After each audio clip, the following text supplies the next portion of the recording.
안녕하세요. 책 읽어주는 강사 손정입니다. 오늘은 역사책 한 권 소개해 볼까 합니다.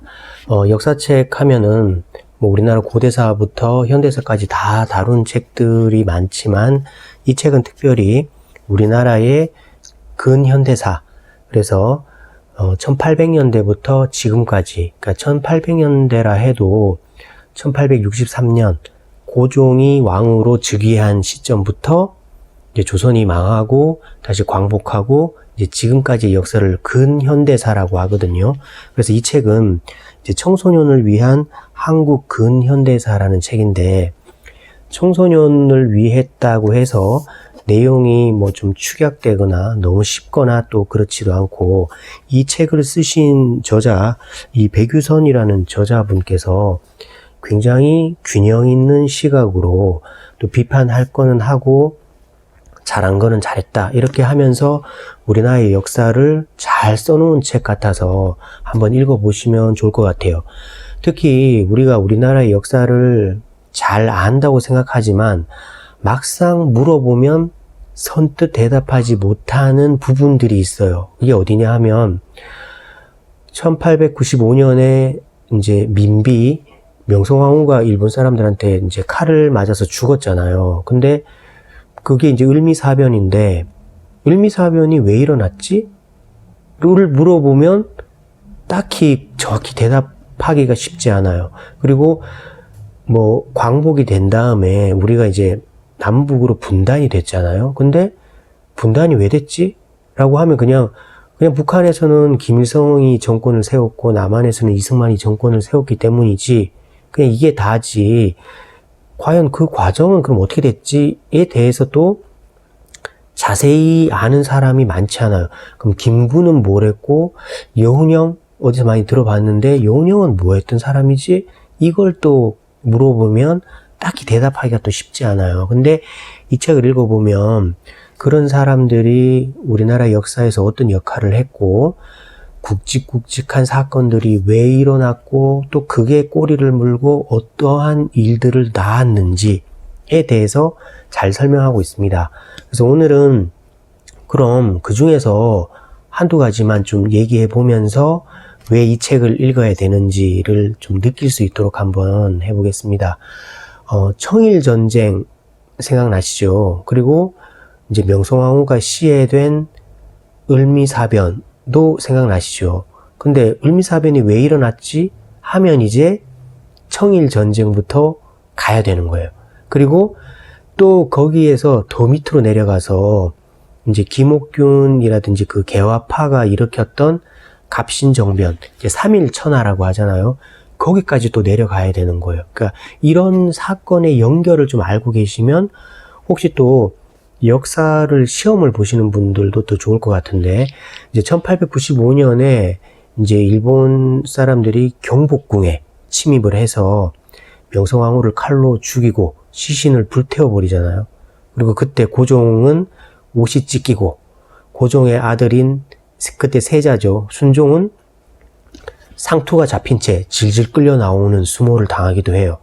그게 이제 을미사변인데, 어떻게 한 나라의 왕비가, 그것도 전쟁 상황이 아닌 상황에서 궁궐에서 칼을 맞아 죽는 이런 일이 발생했을까요? 이제 이 일이 왜 일어났냐 하면, 이게 이제 1895년인데 이제 1894년, 그보다 1년 전에 무슨 일이 있어요? 이제 청일 전쟁이 있고, 우리나라로 치면 가장 중요한 사건인 동학농민운동이 있잖아요. 그러니까 동학농민운동은 이제 원래는 이제 전봉준하고 뭐 이런 천도교의 사람들이, 천주교는 처음부터 이제 핍박을 받다가 어느 정도 자유가 주어졌는데, 유독 조선 왕실에서 천도교에 대해서만 핍박을 가하는 거예요. 그래서 이제 일대 교주인 최재우가 막 죽고, 억울하게 죽고 막 그랬잖아요. 그래서 그 최재우의 그 명예를 살려달라, 뭐 교조 신원운동이라고 하잖아요. 그러니까 이런 걸로 막 시위도 하고 하다가 이제 1894년에 그 유명한 게 전라북도 고부에 조병갑이라는 그런 관청의 군수죠. 그 사람이 엄청나게 학정을 하잖아요. 뭐 물세도 걷고 죽은 사람한테도 세금을 걷고 이래서 이제 전봉준하고 농민들하고 이제 동학을 믿는 천도교 이 사람들하고 다 같이 일어나잖아요. 일어나서 이제 전주성도 함락하고 이렇게 막 거의 막 서울로 올라갈 분위기인데 이때 이제 우리나라가 되게 이제 무기력하고 이제 무능하고 힘도 없잖아요. 특히 이제 명성황후라고 불리는 민비하고 고종도 굉장히 무능했죠. 다 이제 외세에만 의존하려고. 그래서 이때 이제 민비의 결정적인 실수가 나오죠. 이 동학농민운동이 일어나니까 자기 나라 국민을 진압해 달라고 뭘 하냐 하면 청나라에다가 파병을 요청해요. 그러니까 청나라는 또 얼씨구나 하고 들어오죠. 들어오니까 일본도 군대를 파견해요. 이게 이제 얼마나 명성황후나 이런 사람들이 국제 정세에 어두웠냐 하면 이미 그 1894년에 10년 전에 1884년에 갑신정변이 일어나고 일본하고 청나라는 이제 텐진 조약이라는 조약을 맺어서 청이든 일본이든 누구든 간에 조선에 먼저 군대를 파견하면 다른 한 나라는 자동으로 파병한다라는 조약을 이미 맺은 지가 10년이 다 돼 있는데 그것도 모르고 청나라에다가 또 파병을 요청을 해요. 그러니까 청나라는 조선이 먼저 파병을 요청하니까 군대를 이제 아산만으로 파병을 해가지고 이제 동학 농민들을 진압하려고 하죠. 그러니까 일본은 자동으로 이제 파견하죠. 얼씨구나 하고 파견하겠죠. 근데 일본은 처음부터 이 기회를 틈타서 조선을 정복할 생각이 있었던 거예요. 그러니까 동학농민운동 그때 정봉주는 전라북도 이쪽에 있었으면 청나라처럼 아산만으로 오는 게 맞는데 일본은 처음부터 인천으로 들어가요. 그래서 경복궁을 점령해 버리는 거예요.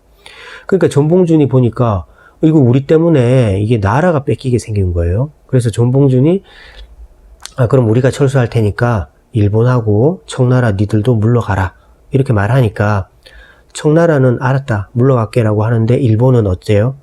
안 물러가죠. 안 물러가고 그 자리에서 바로 아산만에 주둔해 있던 청나라를 공격하죠. 그게 이제 청일전쟁이에요. 그래서 자기 나라의 군수가 학정을 펼쳐서 국민들이 들고 일어났는데 그거를 진압해 주세요 하고 청나라에다가 파병을 요청했더니 그 길로 전쟁이 일어난 거죠. 청일전쟁. 그러니까 청일전쟁이 딱 일어나서 어떻게 돼요? 일본이 이기잖아요. 청나라한테 이겨서 어떻게 됩니까? 지금의 요동반도라는 데를 이제 땅을 뺐잖아요. 그러니까 한량을 받는 거잖아요. 받았는데 이제 그 북쪽에 있던 러시아 입장에서 보니까 러시아는 항상 그 남하 정책을 펼치고 있는데 일본이 그 요동반도를 차지해 버리니까 굉장히 껄끄러운 거예요. 그래서 어떻게 해요? 독일하고 프랑스를 끌어들여서 러시아가 이게 삼국 간섭이란 걸 해가지고 일본한테 야 니들 물러가 요동반도 한량받은 거 내놓고 물러가 이러니까 일본이 이제 찍소리도 못하고 다시 그거를 내놓고 물러가죠. 그러니까 이게 고종하고 민비 입장에서 보니까 이거 청나라랑 일본만 센 줄 알았더니 삼국 간섭을 딱 보니까 러시아가 굉장히 센 것 같아 보이는 거예요. 그래서 동학농민운동 할 때는 청나라에 붙었다가 이제 러시아가 센 걸 보니까 러시아에 붙어야 되겠다 싶어서 친러 정책을 펴는 거예요. 이 민비가. 그러니까 일본 입장에서는 굉장히 껄끄럽죠. 그래서 민비를 죽여야 되겠다 생각하고 경복궁으로 침투해서 민비를 죽이게 되죠. 이게 바로 이제 을미사변 명성황후 시해 사건이 되는 거예요. 그러니까 이게 일어나니까 이 고종은 자기 눈앞에서 왕비가 죽으니까 엄청난 두려움에 떨게 되잖아요. 그래서 어떻게 해요? 궁녀의 가마를 타고 러시아 공사관으로 도망치잖아요. 그게 바로 1896년에 일어난 아관 파천, 러시아의 공사관으로 파천, 왕이 난리를 피해서 도망갔다. 그게 바로 이제 아관 파천인 거예요. 그래서 거기 갔다가 이제 1년 만에 이제 경복궁으로 돌아오는데 그것도 무서워서 경복궁으로 못 돌아오고 덕수궁으로 들어가게 되잖아요. 거기는 이제 작아서 경비가 쉬우니까. 이래서 이 역사의 흐름, 갑신정변에서 텐진조약이 일어나고 텐진조약으로 청일 사이에 동시파병이라는 조약 조건이 이미 있었고 그러고 나서 동학농민운동이 일어나고 명성황후가 청나라에 파병 요청을 하고 그러니까 일본은 자동 파견하고 그러고 나서 청일전쟁이 일어나고 일본이 이긴 다음에 삼국 간섭에 의해서 러시아가 힘을 과시하고 그러니까 명성황후는 다시 러시아에다가 친러 정책을 펼치니까 그거에 반감을 느낀 일본이 자객을 침투시켜서 명성황후를 죽이게 되고 그리고 그거에 무서워서 고종은 러시아 공사관으로 도망쳤다가 1년 만에 돌아와서 실시한 게 바로 광무개혁. 그래서 일본 조선이라는 나라를 이름을 없애고 대한제국이라는 이름을 만들죠. 그래서 자기는 황제로 등극하고 민비는 이미 죽었잖아요. 죽었으니까 자기가 황제가 되었으니까 죽은 민비에 대해서는 사후에 명성황후라고 이렇게 추존해서 이제 우리가 지금 명성황후라고 부르는 건 죽고 나서 이제 받은 이름인 거예요. 그러니까 민비도 존칭이에요. 그러니까 민시성을 가진 왕비라는 뜻의 존칭이에요. 그래서 민비라고 불러도 되고 명성황후라고 불러도 됩니다. 그러니까 이런 역사의 흐름을 좀 알고 가면 역사 공부도 좀 쉬워지고 우리가 또 현대의 외교를 어떻게 해야 될지 교훈도 얻을 수 있을 것 같습니다. 그런 내용들이 이 책에 굉장히 잘 나와 있어요. 그래서 백유선 선생님이 쓰신 청소년을 위한 한국 근현대사 읽어보시면 우리나라의 역사의 흐름을 잘 짚을 수 있을 것 같습니다. 오늘 책 읽어주는 강사는 여기서 마치겠습니다. 고맙습니다.